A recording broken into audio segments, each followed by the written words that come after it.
Welcome to Ice Cream You Meme. We're back, baby. It's a new season. It's a new dawn. It's a new day. It's a new life. And I'm feeling pretty bad, honestly. It's not great. We're feeling it. We're feeling it. For the viewers, I got a little treat for you. So I'm standing up. Maybe this will give a hint as to what the episode is about. Some light ASMR here as well, as you hear the sound of my t-shirt I purchased. Listeners, don't worry, I'll describe everything too. Oh god. Very uncomfortable t-shirt. It says "Shun the Non-Believer," and there's a photo of Charles Entertainment the Unicorn on there. Charles Entertainment the Unicorn. Yeah, and then JD has also purchased a tee. My shirt does not make horrible sounds because I think it's like, what is the shirt type where like the image is like embedded into like the thread or whatever thing like that. Yeah, all right. That's some advanced shit. It's some advanced shit. Mine is not as straightforward as Ben's shirt because I'm not going to spend $60 plus shipping and handling on a shirt that I will wear once. But my shirt says, it's Caesar salad. It doesn't make any sound. There is also a photo of a photorealistic Caesar salad at bottom, which looks pretty good, I would say. It's so good. I can't wait to wear it to a restaurant, and then when they ask me for what size I want, I'll just be like, Caesar salad, baby. Soup. Soup. What are you talking about? Yeah, I fuck with Caesar salad. That's my favorite. I love that dressing. Yes. That is my favorite dressing style. I did not know what was in a Caesar dressing until probably like college, because someone who we both know, we went to college with, told me that she worked at like a sandwich place and they would make the Caesar dressing. Yeah, and then she was like, "This is how they make it." And I was like, "Right, what?" I'm a little anchovy freak. Yeah, so I now know they had the chovies in there. Yeah. So that was a crazy revelation. It's like the fish sauce of America. Yeah. A little bit of anchovy in there. Yeah, but I don't hate it. No, I love an anchovy. Good. I love an anchovy. Caper sometimes too, right? Oh God, capers in very specific scenarios, like in a lox bagel. Sometimes I won't accept it. Really? Yeah. Sometimes I'll pick it out, but then sometimes I will be like, "This is fine to have in this one," because I know capers are supposed to be salty. They're salty. But sometimes it's like, there's such thing as too salty. That's fair. I do like the odd fried caper. I don't know if you ever have gotten down with that. I've never had a fried caper. Give them a quick little toss. Pop them on your pasta. It's a great little pasta topper. I would definitely recommend that. They're very salty, but they get the crunchy. Yeah. So it's good for like a pasta that's not too salty or kind of a little bit more herbaceous, maybe something like that.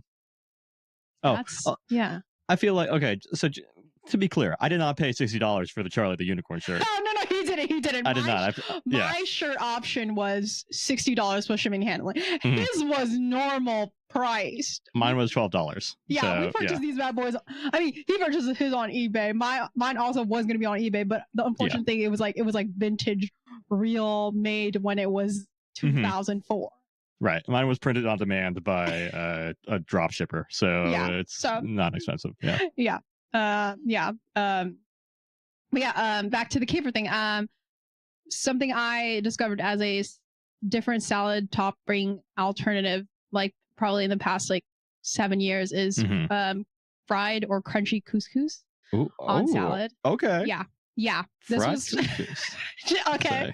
Back when I used to work in a tech place in San Francisco, as one does, Mendocino Farms, they had really good salads, and then they would have like instead of a crouton, they would have like couscous. Like fried or whatever. Interesting. Crunchified, and it was pretty good. A little pasta for your salad. That's nice. Yeah. I like that. It's like a pet for your salad. Yeah.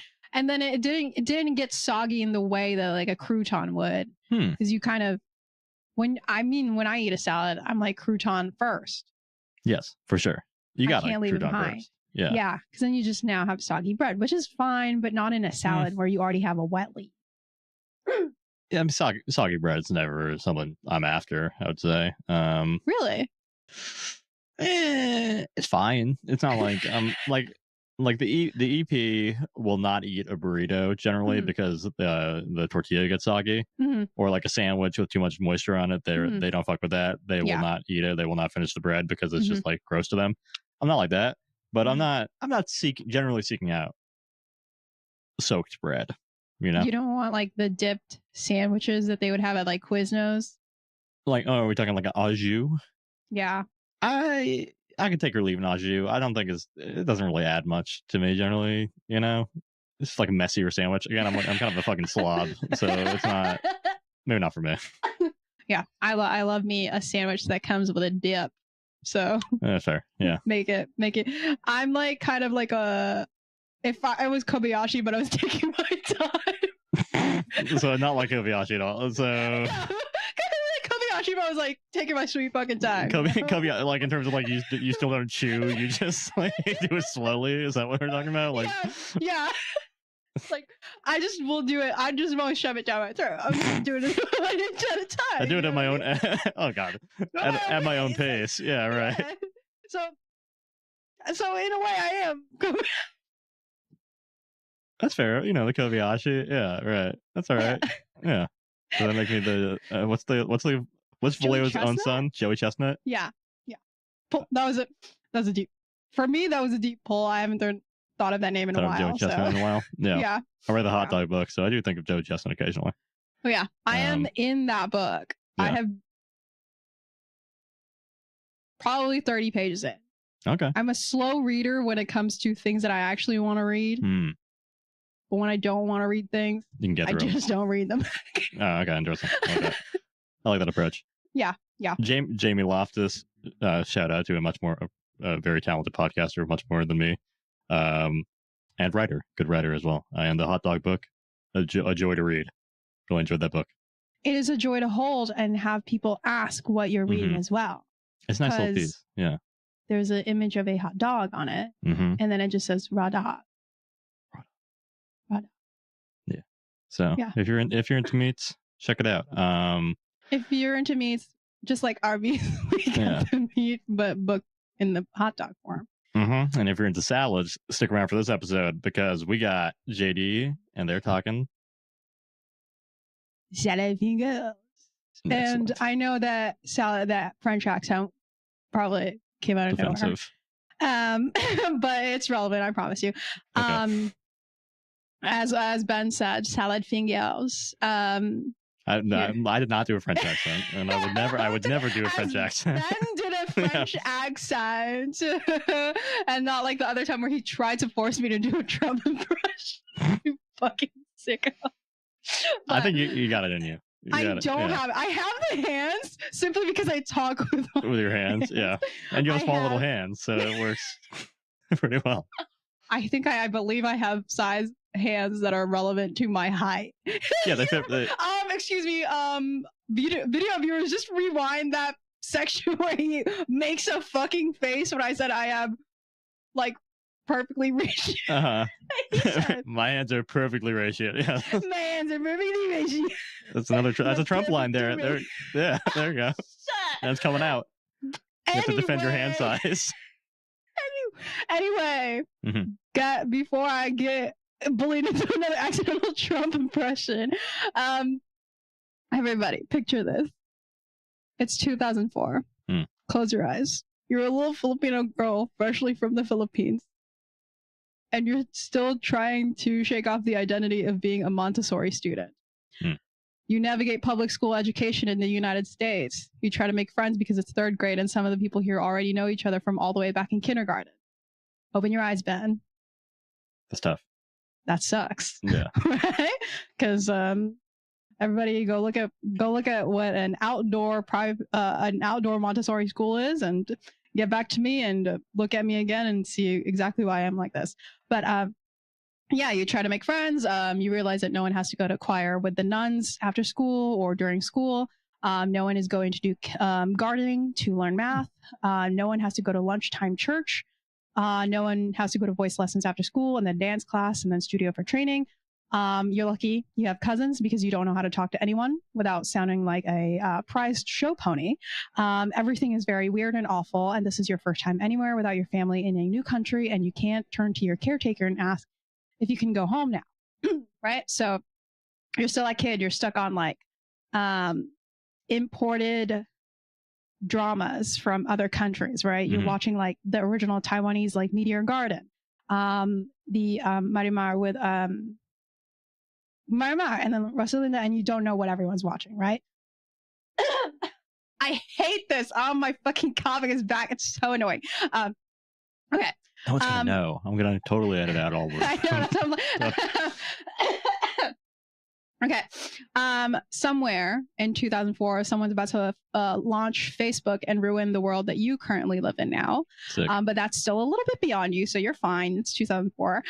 You're still kind of hearing about MySpace, Friendster, but you don't have a computer necessarily, so you go to the library. At this point, there's 6.4 billion people on Earth, but none of them can tell you how to talk to people without feeling like you want to go home. Can you talk to them about Shrek 2? Can you talk to them about Confessions by Usher? Ronald Reagan just died. Can you ask about him? Oh. Not yet, because he won't piss you off yet until you're in high school and he's long gone and dead. Right? So you don't know necessarily how to relate yet because you can't talk to your fellow young people about Ronald Reagan. Which is something that all the kids love talking Reagan. Yeah. They're like, damn, you see the news, you see KTVU channels for news. Yeah, you guys you hear, what do you think about Trickle Down? Third graders. Yeah. Do you think it's really, hey, we're going to be in a recession soon. Like that gonna, you don't know how to relate yet, but soon you will because you'll discover flash games and animated videos on the library computer. And it's in this space that we find my topic today, salad fingers. Ben. Yo. Are you in any way familiar with salad fingers? I probably have seen the one video. I have the I love rusty spoons line kind of embedded in my head. No, he's a creepy little guy with long fingers. That's about the end of my knowledge. Pause. If I mute myself and I come back on, that's fine, right? Yeah, it's no worries. It won't have any issues on recording? No. Okay, cool. Because it happens sometimes when you're talking and I'm like, I don't want you to. Oh yeah, go for it. No worries. I'll try to vamp if I see that you're coughing too. Okay, cool. Because I know we have separate audio tracks, but yeah. Yeah, that's kind of like the iconic opening of Salad Fingers, which is a Flash animated web series created by David Firth, not related to Colin Firth, the actor. Surprise. Okay, never mind. Yeah. This aired first on Newgrounds, which, do you know Newgrounds? Oh, do I know Newgrounds? Yeah, I mean, believe it or not, the next topic we will also be discussing, well, it also came from Newgrounds as well. Yeah. Yeah, Newgrounds, which is before YouTube, everybody. Salad Fingers was released on July 1st, 2004, which predates YouTube just by a little under a year. So hooray, pre-YouTube video content. The series currently has 14 episodes that I had to brave through, with the most recent one released now 4 weeks ago when I was barely hanging. Yeah, it's still wow. Okay, it's still going. Still going. Yeah. Sick. So Salad Fingers follows Salad Fingers, a green humanoid type creature dressed in a blue greenish long sleeve, black bluish pants and brown shoes. Salad Fingers, they, who knows, is wide eyed, bald, and has kind of looks like under eye bags. His teeth are a bit wonky, at times operating as if they were a music box, and which is seen in episode 10 Birthday. He's British, right? So that all tracks for British. That's what you're describing, right? Listen, I wasn't going to say anything, okay? Yeah. So Salad Fingers has 3 fingers, just as long as his forearm, and they are spindly. They're kind of, if I was going to liken them to a sort of salad type vegetable, maybe like a really long romaine. I don't know. Romaine. Yeah, like the my sister-in-law calls it like the bone of the. Oh, like the middle part. Yeah. What about like Yeah. Yeah. I guess celery you don't really put in most salads. Yeah. Celery. Yeah. No.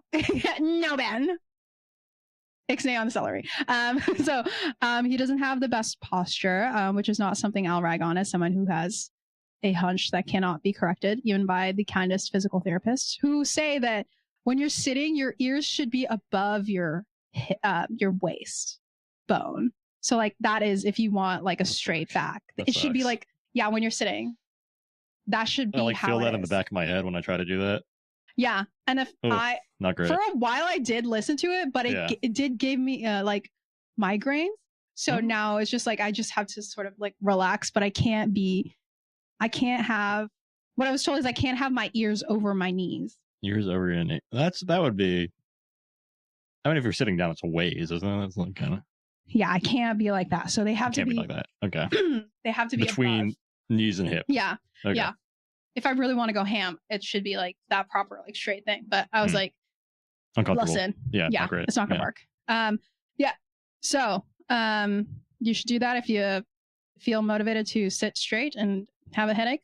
Salad Fingers is lanky, long, and when you're not watching the videos on 4x speed, he walks at a decent pace that might piss you off if you're walking to work in a city. He's a saunterer. Yeah, he's kind of like I think his arms are faster than his legs when he walks, but then that doesn't say anything because his arms are still pretty slow.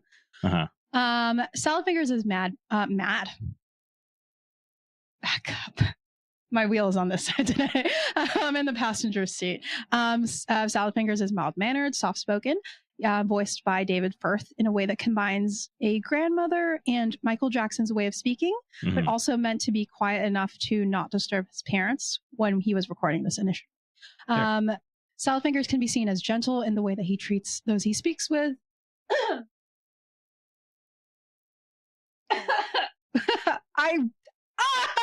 This is my one pain. Okay, he can be seen as gentle in a way that he treats those he speaks with, but he can also be seen as incredibly off-putting, disturbed, and a teensy bit fucked up.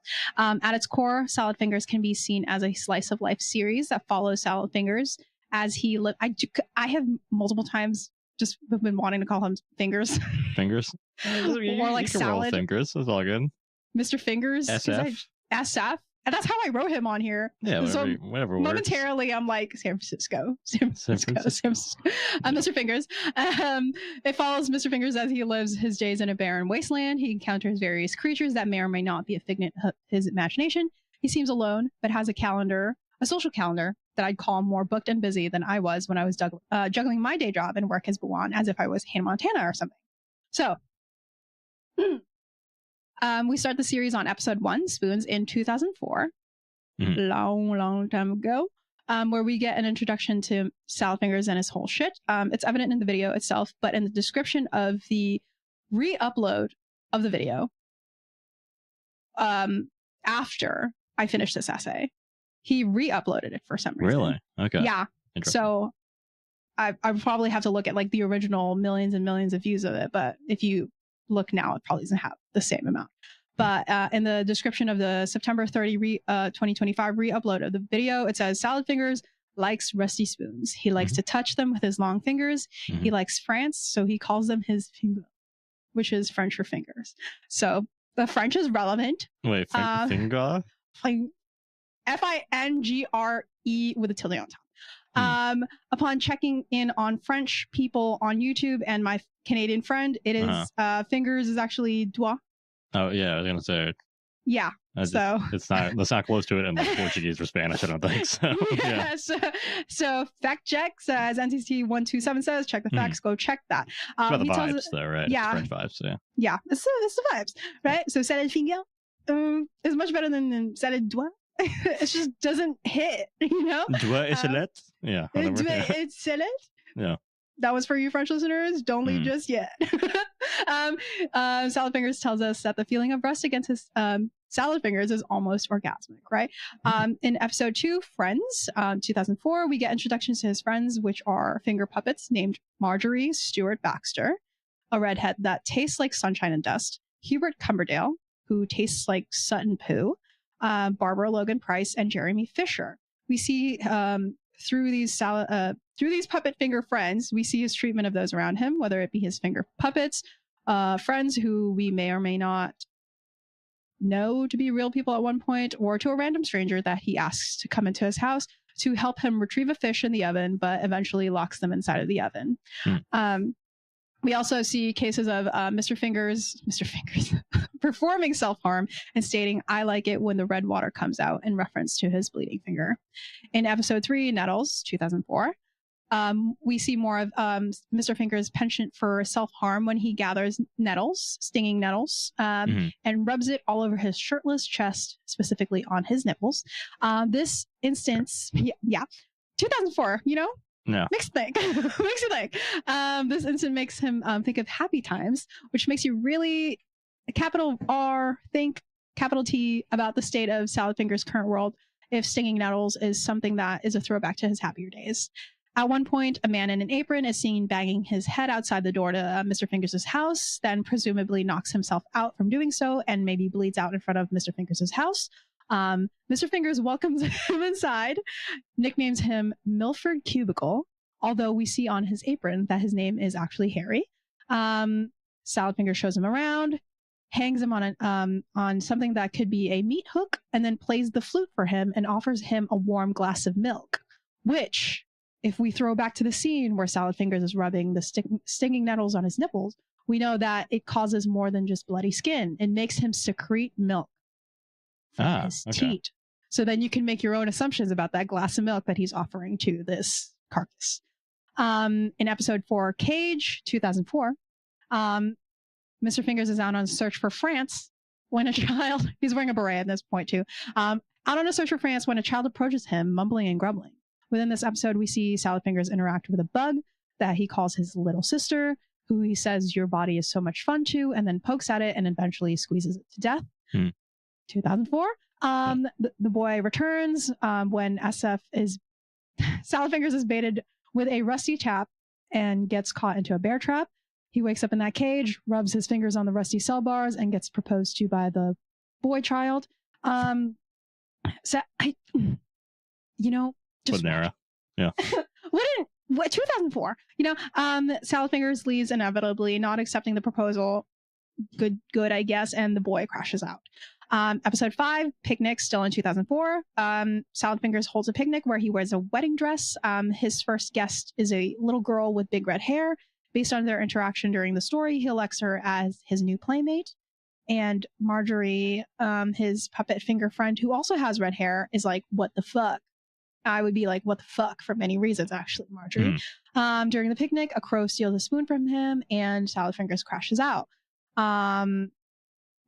By this time, episode 5, you're like, "JD, what are you saying?"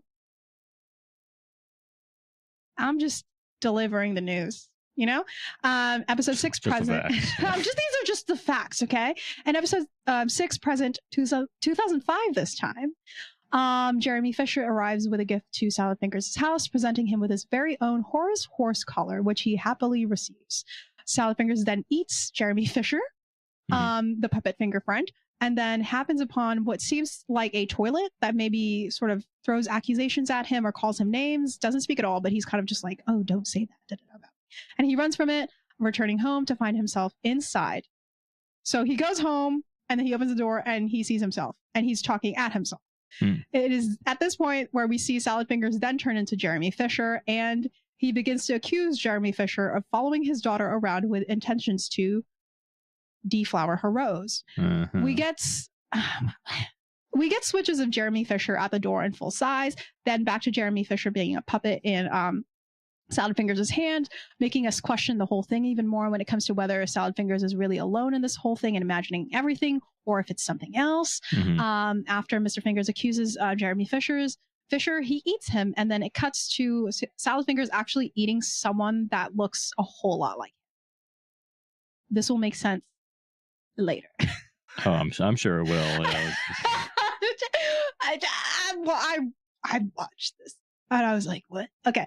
Episode 7, Shore Leave, which is 2 years later after episode 6. Where we start to, this is where we start to see more of Salad Fingers sort of start making some sort of sense, have a lick of a story, but still not necessarily.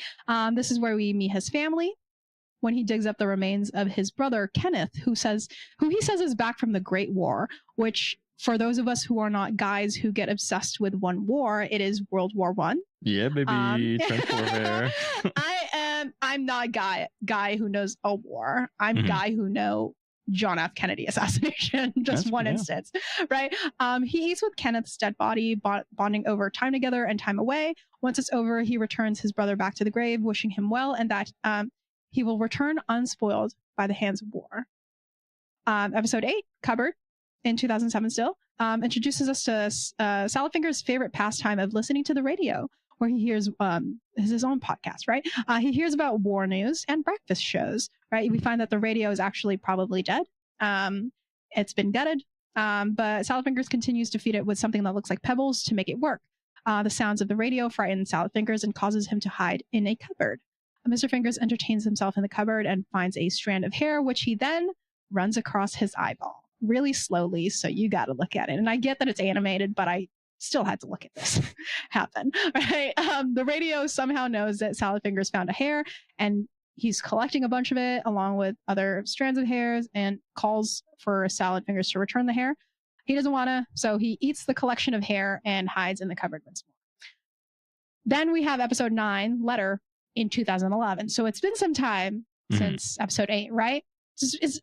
It's not coming out once a year type stuff, right? It's coming out once in a blue moon. Not regular. Yeah. Not regular. Yeah. Okay. Salad-Fingers is visited by a tree branch creature of some sort, which stays in his house and calls him daddy.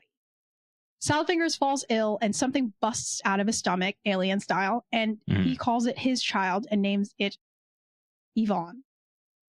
As he cares for the child, he finds that she's a bit uncooperative, refusing to do her exercises, telling her that a lethargic child is a servant to the beast. As Salad-Fingers continues to fall even sicker, he decides to pawn off his child to his aunt, who I'm pretty sure is the first person, who is a person in the first episode that he tries to buy a rusted pot from. He takes Yvonne to her house to give her up, but then he looks into the bucket and sees that Yvonne, the child, is just like a massive black tar oil looking thing. And so he smears her across the windows like he's cleaning his aunt's house with it. 2011. Am I right, fellas? Fair, yeah. Comedy still legal, baby. We're still comedy is still illegal, right? Episode 10, Birthday, 2013. So 2 years later, Salad-Fingers holds a party for Milford Cubicle, who was the guy in the beginning who knocked himself out in front of Salad-Fingers' house in episode 3, and he hung them on a meat hook. A tall white column shows up at his front door, and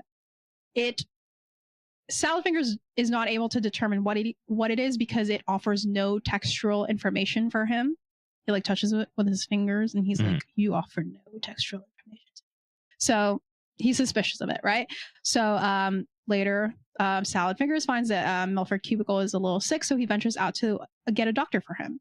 Mr. Fingers and Horace, the horse collar, are attacked by the doctor, which knocks Salad-Fingers out, who then wakes up 6 Mondays later. He returns home to find his house infested by horses and boots them out, accusing the column to be the ringleader of the whole thing. At the end of the episode, we see a whole bunch of Salad-Finger-looking figures eating at a table, and he joins them. They seem to be cannibalizing something, maybe other creatures like Salad-Fingers, as evident by the previous episode where he literally eats himself. He hallucinated it to be Jeremy Fisher. I don't know. And then later, he is given a hat made out of Milford Cubicle skin. A thing to note about this episode is that the quality of the animation is much better. You Flash animation, it's like, you know what Flash animation is, everybody. It's not necessarily smooth. It's like some vectoring and all that stuff, but it's smoother, nicer.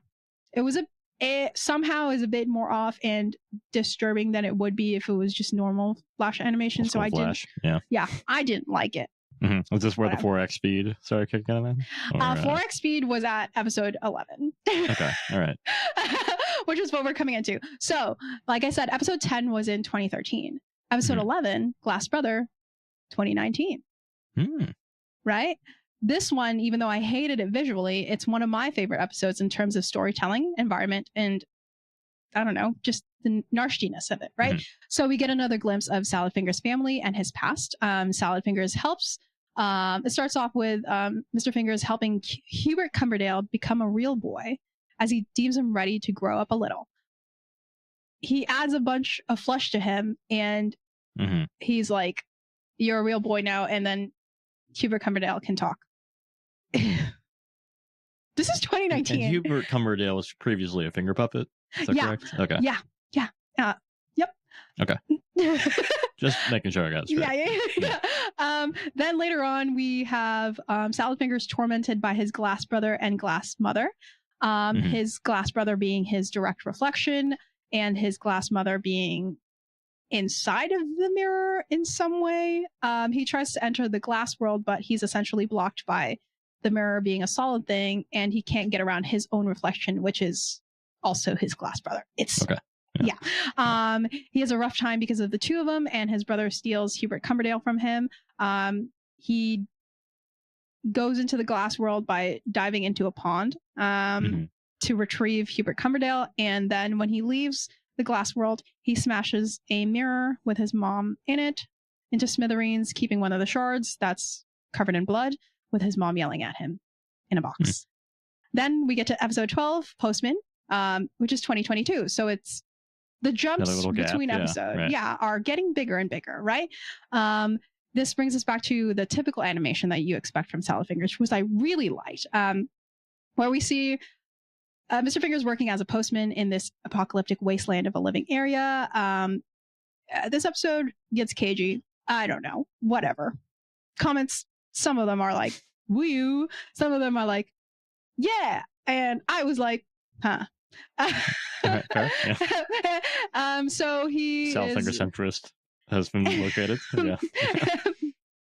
As evident by my shirt that just says Caesar salad on it, not the actual thing. So Salad Fingers is working as a postman in his apocalyptic wasteland, delivering mail to a rock, a tree, whatever.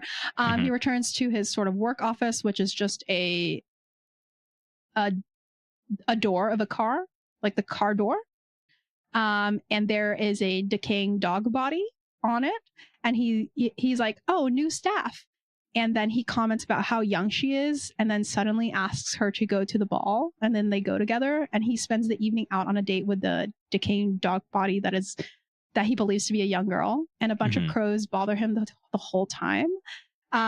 We later, after they go on the date, presumably there's a time jump, and we later see that he wakes up in bed with the young dog, who he thinks is a young girl, and he's in panic because they're going to take him away because she's half his age. Salad Fingers surrenders her to her mom, which is a dog with a baby doll head, and it takes her away to a tree stump. Okay.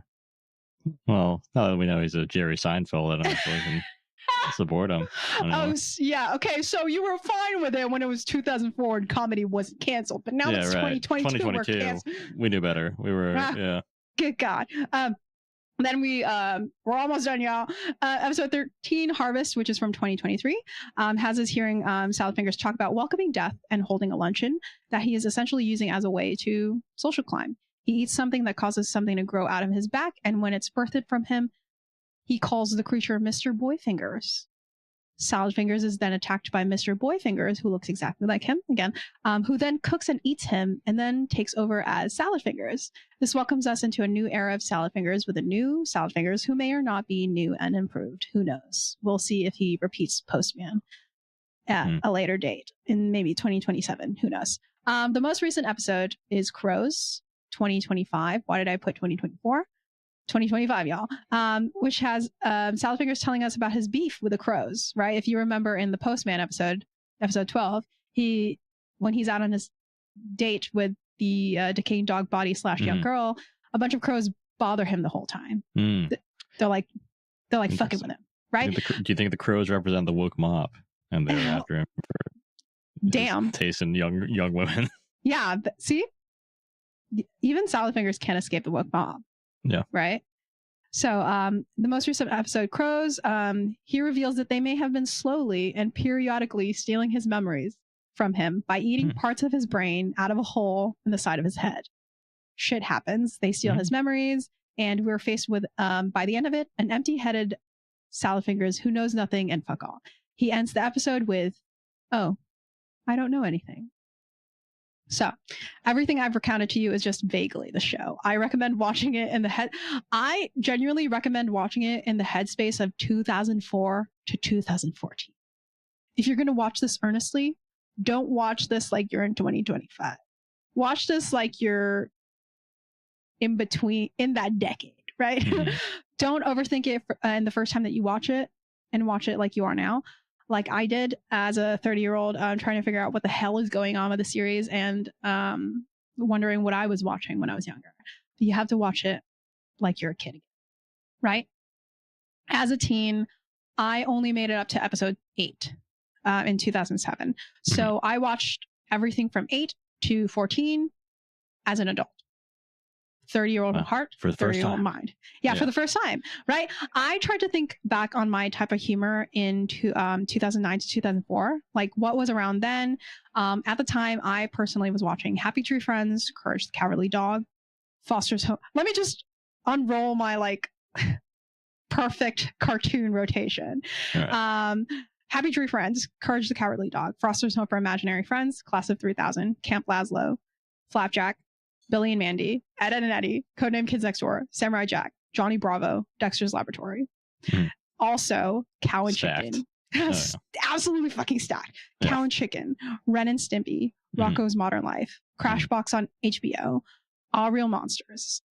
Peak fucking kids cartoons to watch after school or at night. I wasn't a Nickelodeon or Disney Channel kid, but I was mostly a Cartoon Network kid or PBS child. One can hazard a guess that I was more of an active viewer of the slightly off-putting and weirder shows of the time. They were not edgy then, because I think everything was sort of edgy back then, right? Uncancelable, right? It was only canceled when you ran out of ideas. Oh yeah, Johnny Bravo back then, which not to be, he was just a sex pest. That was like a little joke. Yeah, literally.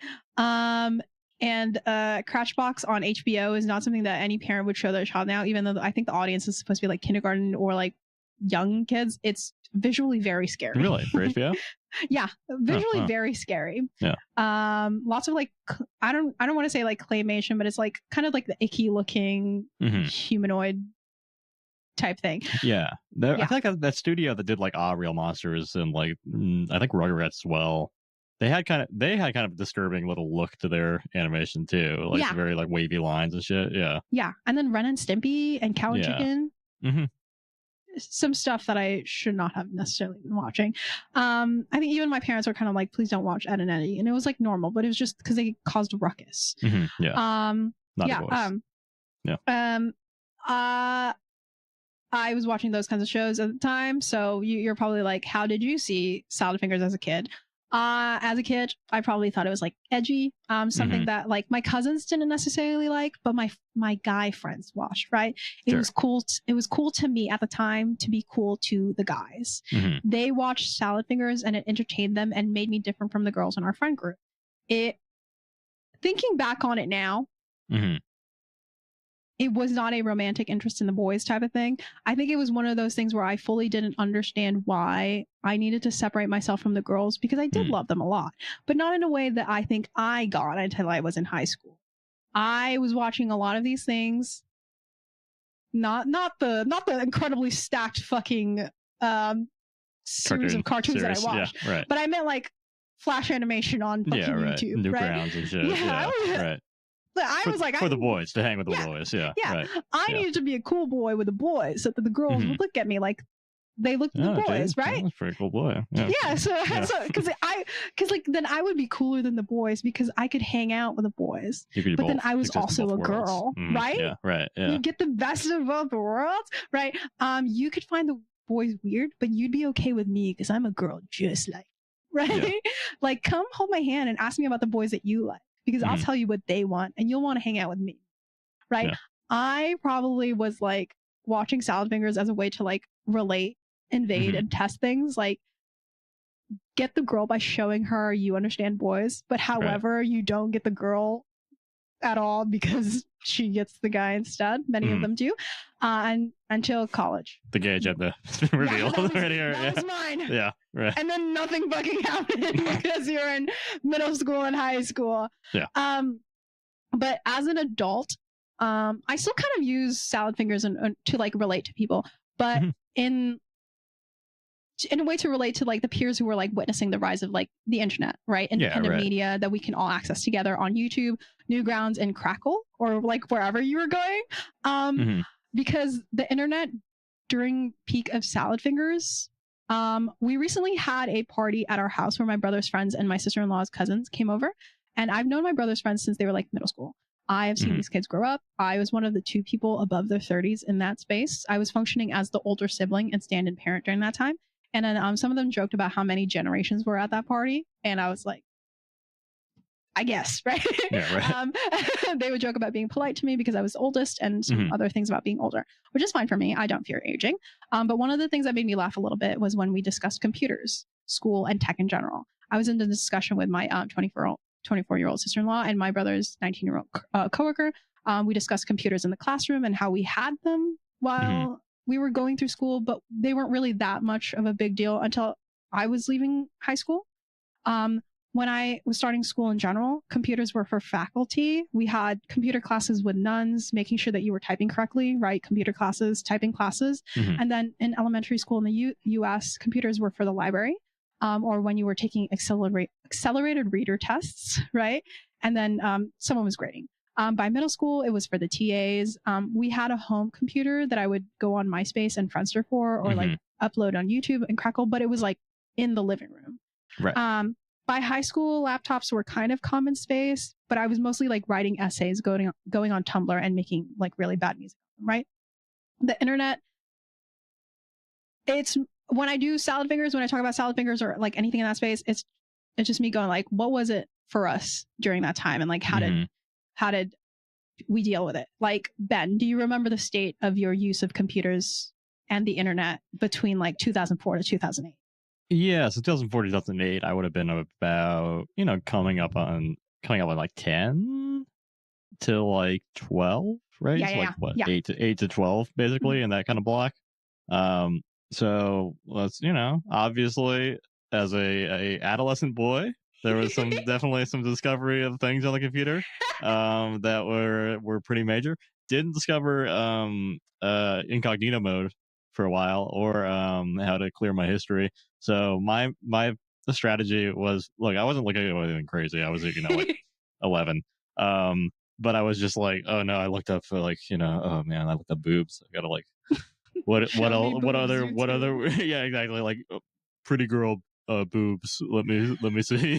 And so I would just be like, okay, what else can I search that will like move it down far enough that it won't be the first thing they see, So I'd be like, stop.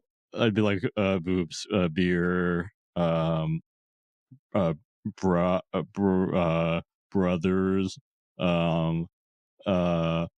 bait, just anything that started with B, just to kind of like, change. just to try to get it off the screen.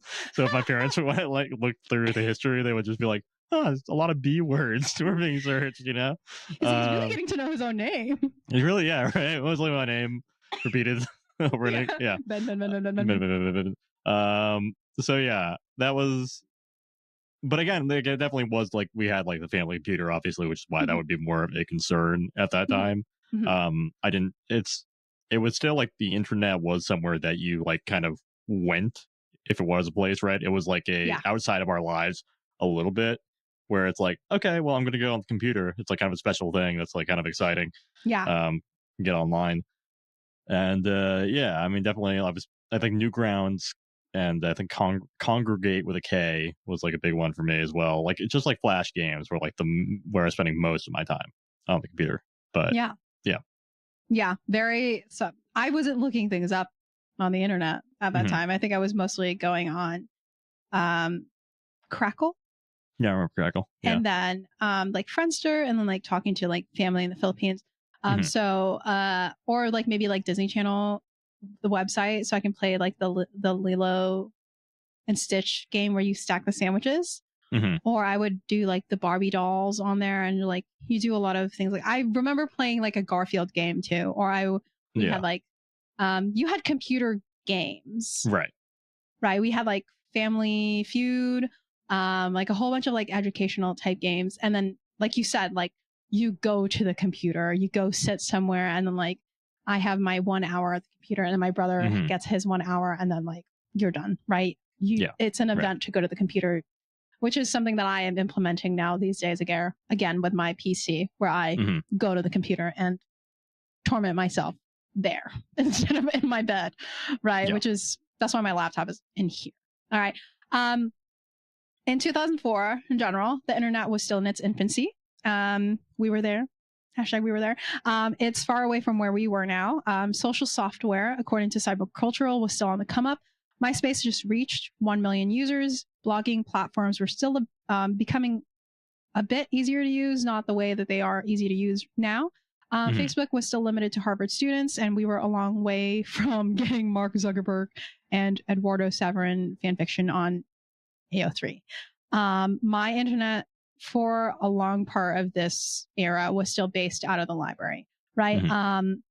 By 2008, shit was bigger. I have been in the US for 4 years now. I think I'm in middle school. I don't know.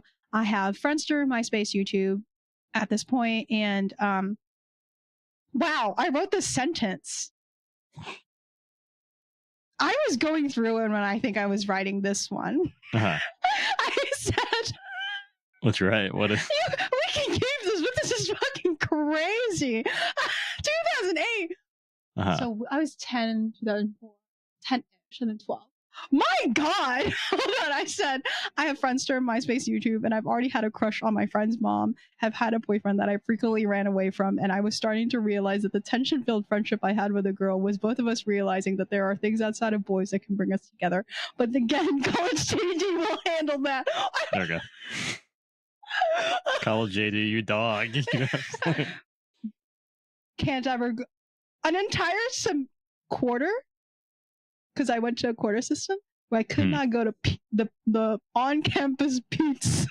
And he ran through that Pete's. The way that milk would run through me, JD was there. Yeah. But then, God damn, Jesus Christ. Anyway, by then. By 2008, Salad Fingers was out for me. It was more about the Jonas Brothers and trying to get on Disney Channel and running away from Barbizon casting models. That would stop me in the middle of Target. And my mom was like, no, that's what you're here in the United States for, and not from in the Philippines. Anyway, I didn't need to relate to my friends anymore by way of Salad Fingers. But by God, do I love using it to gauge what everyone was doing in those 4 years. Because I think Salad Fingers, in a way, can bring something out of us.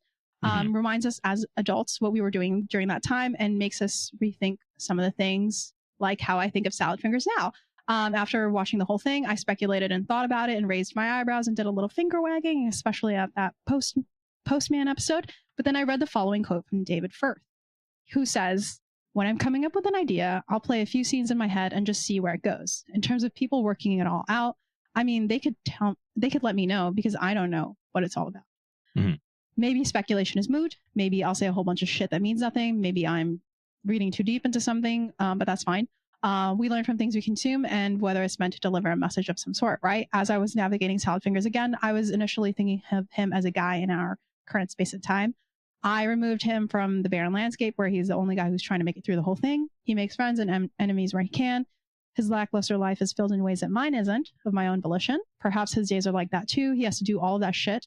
It's not his choice. This is his way of staying sane. But when I put him back in his barren landscape as JD the adult, I still pay attention to the absolute buckwild piss and shit that I don't like Salad Fingers for. He says some questionable things about characters that could be considered his siblings. In episode 4 is Your Body is So Much Fun. He says some of the time shit from episode 8, where he says, this is a quote. He says, I'll have no dirty immigrants in my house. End quote. That was a quote from Salad Fingers. And he said, he says a lot of things that YouTubers tend to say the minute that they hit 1 million subscribers, which is from episode 12. Something about this isn't right. You're half my age. They're here to take me away, to tell a man whom he can and cannot love. YouTubers, chill out.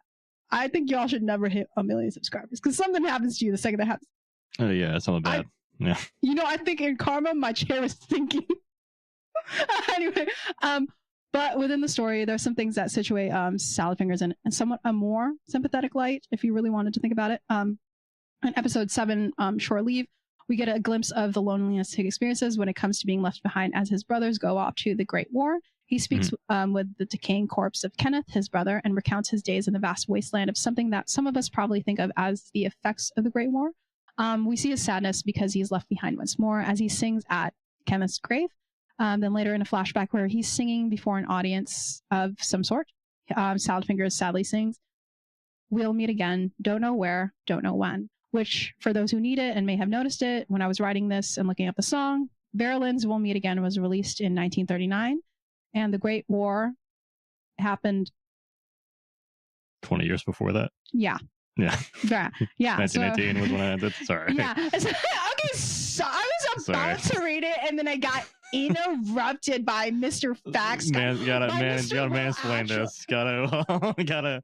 By Mr. Well, actually, over here. Sorry, you've activated my trap card of 20th century history. Let me turn that card back this way, okay? I'm a Yu-Gi-Oh deck. Again, it happened in July 1914 to November 1918, which I'm sure Ben knew. I didn't. I had to look that shit up. I'm not entirely sure. This is just one of those things where Salad Fingers just a little mixed up, and we can't take him for his word, read what war he's referring to, or if this is just because it's been some time since the war and he's singing a song later on. I don't know. Or David Firth says, it doesn't mean anything, right? But he seems to act like the Great War is going on during the series. So there's a little bit of a disconnect, right? We also bear witness to some things that he may have learned from what we can surmise is an abusive upbringing that he passes on to his child, Yvonne. In episode 9, where he puts her through the paces despite some joy when it comes to wanting a child. When she doesn't do her exercises, he comments that a lethargic child is a servant to the beast. In episode 11, Glass Brother, we witness the ill treatment from his mother and brother who constantly pick at him and criticize his actions. His mother calls him a weak little squirt, as his brother taunts him about his inability to feed his mother. They poke at things he's sensitive to and even go as far as taking Hubert Cummerdale from him, even when he returns to his own world, his mother's reflection follows him and taunts him through a mirror, which he then splits into hundreds of pieces that still carry versions of her that yells at him. So if you think about that, right? In the comments, I saw pretty interesting guesses as to the reason why Salad Fingers prefers rusty things in relation to the Glass Mother thing. User Welcome to the Slam 5424 said, the fact that this episode actually provides a deep and understandable reason for Salad Fingers' weird love of rusty objects is incredible. AKA, if something is covered up in rust, it has no reflection, he's unable to be haunted by his taunting mother and brother from their glass world. The comments are a time capsule for all of the people who watch Salad Fingers in its prime and those who come around to rewatch or witness new episodes air. You'll see things from 12, 6, 2 years ago. Then you'll see things from months ago, and you'll see the way we try to relate to each other and check in some way, right? Who's still watching this video in 2025, right? That kind of thing. You gotta have that. You gotta have that in every. Gotta have that. Old video, yeah. Yeah. Do you still watch Salad Fingers the same way? Are you now old enough to understand the things that went over your head? Are you commenting on something from 6 years ago when we were heading into a lockdown world? Is nostalgia hitting you as you grow and try to relate to those around you to check in on who you are now as compared to who you are then? Are you still as desperate to understand the people around you and the newness that you're finally maybe accustomed to? Or do you yearn for the simpler days as you rewatch Salad Fingers and wish you bought that house in 2000? Oddly enough, Salad Fingers was a bigger trip to the past than I expected, and I'm kind of glad for it. So even though I suffered through it, a little hard. Excellent. Yeah. So Excellent. that's not my boy Salad Fingers, but that's somebody boy Salad Fingers. Yeah. You can say it's your boy. That's cool. That's the podcast is on boy. the rip. Yeah. Interesting. Yeah. Didn't realize how British he was. It's incredible how I did not think about that as a child. But now I'm like, I mean, it's fine because the person who made it is also of the area. Right, yeah. Yeah. And there's parts he says like there's captions, not necessarily captions, but there's like text on the screen as like Salad Fingers and some other people speak. And he was like, oh, that's just for like the Americans who might not know what is being said. Right. So there's some Britishisms and stuff like that going on there. A lot of things. I was like, is she just saying that because that's like a random thing to say, or is it like, is it like a British thing? Right. Britishism that I'm like too American, right, to understand. But like, yeah, wasn't one of the characters like Milton Keynes? Was it Milton Keynes? Or something kind of close to that. Yeah, Milton something, Milton Cubicle, Milton Cubicle, something like that. Yeah, right. And I was like, okay, I know that's like a.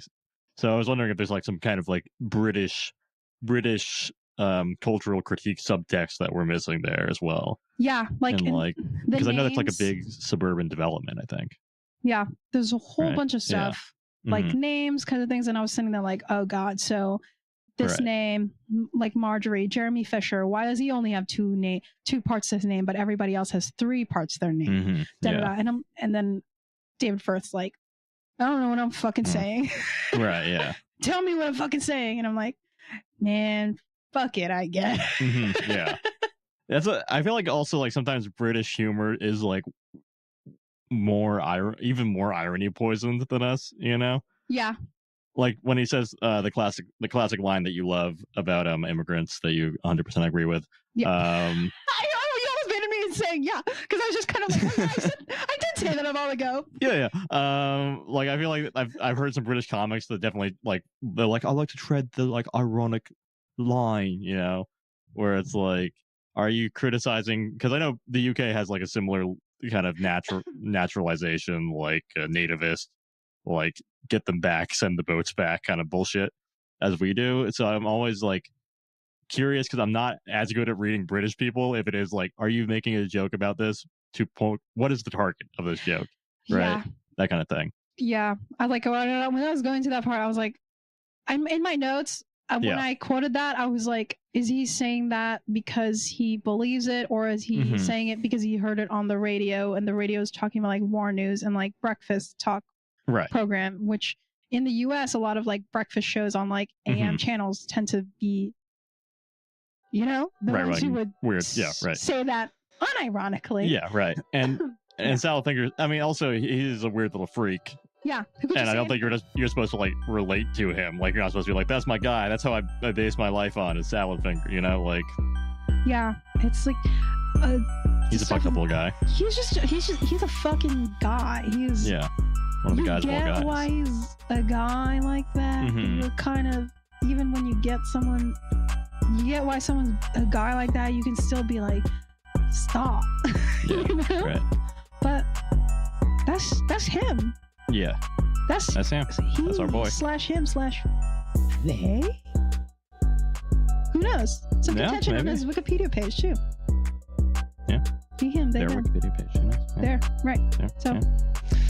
Interesting indeed. Excellent. Well, I feel like we kind of go in a divergent way. Obviously, the next chapter. I want y'all to tune in for that because I'm going to be discussing Charlie the Unicorn, and then finally we'll bring it home with kind of a discussion of the through lines. Yes. But Charlie, I'm going to say, also went up until recently, which was a surprise to me as well, but kind of went in a different direction towards the end. Ooh. And so I think this is probably a good place because I don't want to spoil anything else. We'll leave y'all here. This episode, written and produced by Ben and JD. All our music is provided by Yager Frank. If you like the show, tell a friend. If you don't, tell an enemy. And tune back in because we're going to be talking Charlie the Unicorn, and then we're going to be making a little mishmash of all the nostalgia and the shit. So, yeah. Bye. Bye.